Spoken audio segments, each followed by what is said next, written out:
Welcome to r/relationships, where we get to hear people relationship problems. Am I, 25, in the wrong for telling my ex, 26, that dying doesn't excuse his actions? The title sounds bad, but hear me out. I think Ken and I broke up about 5 years ago. We had been together for 2 years. He proposed to me a month before we broke up. There were a lot of red flags that I ignored, but we broke up because I found out he'd been cheating on me for almost a year. When we broke up, he spread a lot of rumors about me, and so did the girl, who to my face was trying to be my best friend.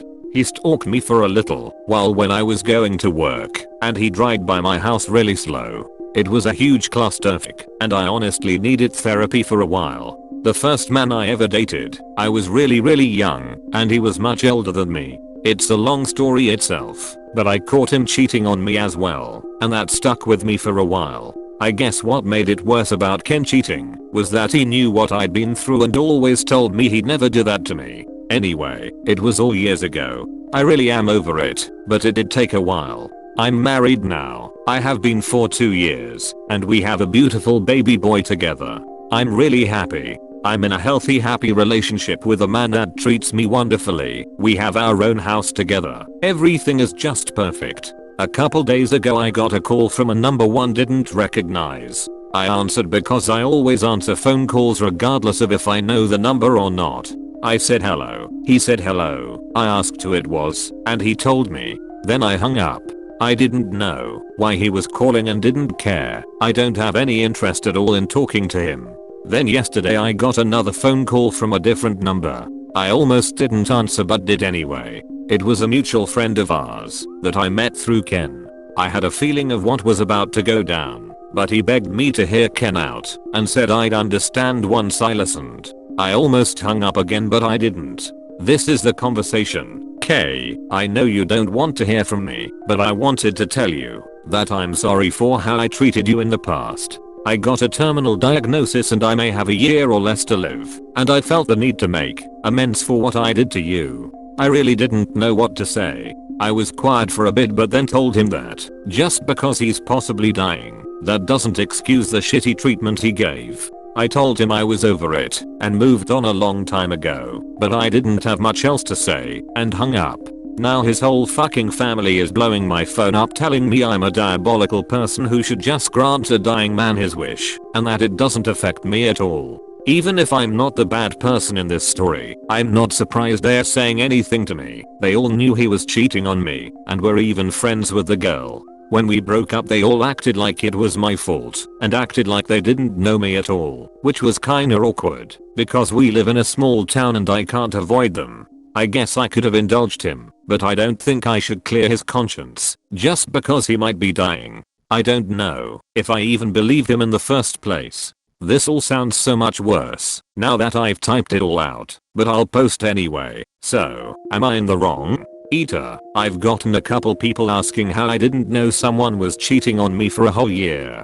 He was in it for the long con, tbh. We didn't live together, and I didn't know his exact work schedule. It varied a lot. Whenever he was with me, he'd change his wallpaper on his phone to a picture of us, and change her name in his phone to his godchild's mom's name. When he was with her, he'd change it to a picture of them, and change my name instead. He was very private about our relationship on social media, and said it was because he didn't want everyone to know our business, and that we'd both be judged, because it was an interracial relationship. I didn't think anything of that, because everyone in his personal life knew me. Well, almost his entire family and friends that I was also friends with knew her as well, and were friends with her, so they hid it for him too.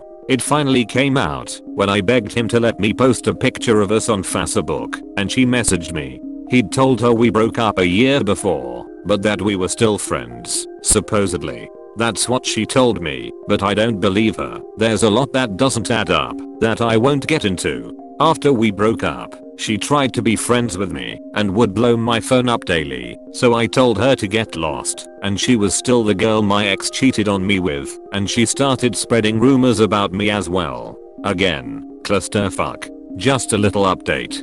I've blocked about 10 numbers and have 20 plus read texts, missed calls, voicemails, Facebook messages. The girl he cheated on me with even got in the mix of it and messaged me on FB. We aren't friends. It went to the message requests, saying some colorful things. I'm going to change my number tomorrow most likely, and I'll also try changing some FB settings to see if I can prevent future messages. Now for the comments. He is not entitled to your forgiveness. Amends? Is he naming you beneficiary to his life insurance? Is he offering to call every single person he ever lied to about you and tell the truth? The definition of amends is not a verbally annoying apology. Block him. Opus. Enjoy your husband and your babies. The best revenge is living well. Nah dude. Not your job to excuse the inexcusable. And that's coming from somebody who has cheated in the past. Yes, I was a shitty person. Genuinely learning from being a horrible person includes understanding that forgiveness isn't earned or owed. It's granted or not. And him sicking his family on you? Just proof positive that you were right to deny him forgiveness, because clearly he learned nothing and his amends were solely for his own benefit. Block the lot of them. Fuck him. If he was genuinely, unselfishly sorry, he'd have taken your response at face value, assured you that you didn't owe him anything, least of all forgiveness, and apologized for interrupting your day. Now for the next story. I feel awful, but I'm just not really attracted to my boyfriend. I, 19F, just don't find my 22 meters boyfriend of 3 months attractive. When I first met my boyfriend I didn't think anything of his appearance. He wasn't super or ugly or anything, but I just wasn't attracted to him. But getting to know him was like finding a long lost best friend, and he asked me to be his girlfriend and I agreed because we had so much in common and I have never felt so close to a boy before. However, I just was never that attracted to him from the start, much less than previous boyfriends. Lately, I find myself seeing other people's boyfriends on TikTok or other social media and wishing my boyfriend was as cute as them. I feel extremely shallow and terrible about this. As someone with OCD, I tend to obsess over things, and this situation has become very anxiety producing for me. I've even sometimes imagined previous boyfriends during sex. I'm so ashamed of myself and don't know what to do. I don't want to break off a relationship with someone I connect with so much, but I sometimes feel like I miss that intense physical attraction to someone. I'm really conflicted. I've never felt like this before, so I'm just really sad and mad at myself. Should I break up with him or try to get past this? Any advice or experience on this would be appreciated. Now for the comments. You are barely together 3 months. Just call it off. The longer you drag this out, the more you will hurt him. Yeah, I was in your boyfriend's position, but 3 years later, and cheated on multiple times. I'm a mediocre male with an interesting personality. Personally, I would suggest you end the relationship before you do irreparable damage to him. It has been 3 months, and judging by the way this reads, you are destined to eventually find someone else. It's nothing against this guy, but he's more of a friend. Granted, his perspective might read that he met this awesome girl he has a lot in common with, that he never thought he'd ever be able to date, much less be in a relationship with. But remaining in a relationship you wish was a good friendship will continue to bother you. The 3 months mark is usually the make and break for new couples. Either you will begin to fall in love around this point, or you won't. You may notice that you don't have the most important things in common. You don't think they're as funny anymore. The things you thought that were initially cute now annoy you. You aren't actually physically attracted to them. There's no need to overthink it. This is a common situation. You are very young, and you have learned a lesson that just because someone is a nice guy doesn't necessarily mean they're the right guy. And that's fine. Physical attraction is important. You know you need to break this off. Again, you're young. You're about to meet so many other people you'll find a strong emotional connection with, but next time, you may also have the physical connection. That's very important. Don't waste each other's time. Do the right thing, suck it up, and call it off. Now for the final story. I, 26F, am the one underachiever in my family, 21F/50F/53 meters. So my parents and younger sister are all super career driven, motivated types. My dad runs a software company, my mom is a corporate executive, my sister already has high profile internships.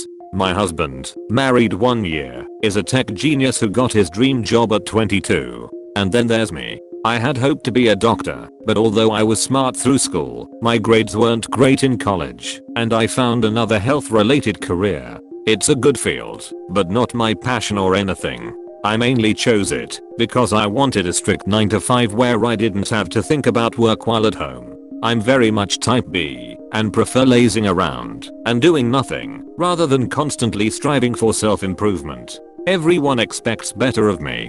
To this day my dad talks about what a good doctor I'd be. My mom always asks about my creative goals. I have a struggling hobby. I have a project, let's call it a YouTube channel, that gets basically no views. I struggle to stay motivated because I'm not really achieving.